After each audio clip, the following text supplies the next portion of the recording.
औज़ु बिल्लाहि मिनश शैतानिर रजीम बिस्मिल्लाहिर रहमानिर रहीम। टाठियो गुब्रियो अस्सलामु अलैकुम वरहमतुल्लाहि वबरकातुहू। यह छ class second, page number 63, subject छ उर्दू। परान मुकवी गुज़ा।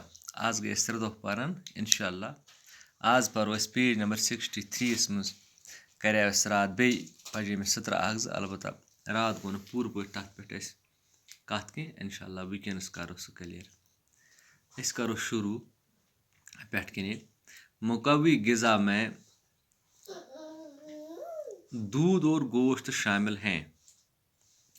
मुकवी ग़िज़ाहस मज दुध तो गोश्त। दुध सार्वेन गरस मज यह मुकवी ग़िज़ा। यानी अगर दुध चमो 3 टाइमन दोहस मज यह कंप्लीट। बत बदल हेको यह नख वलित, षज बदल अ बराबर तमामो ग़िज़ाओं मज ताकतवर तरीन चीज़ तो बे साइड इफेक्ट कह सह दुध और गोश्त।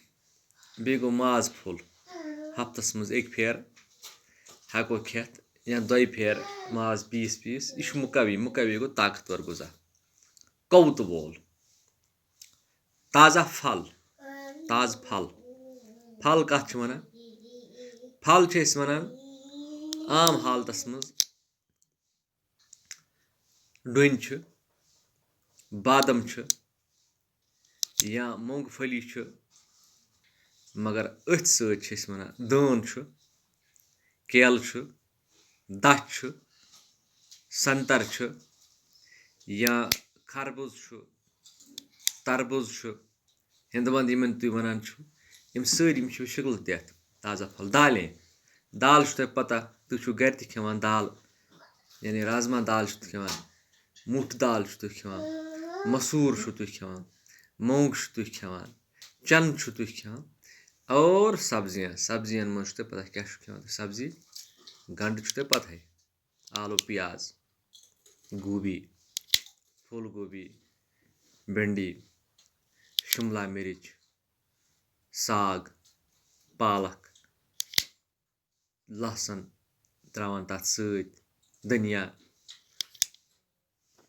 यम सारी सब्जी मज यम सारी मुकवी ग़िज़ा।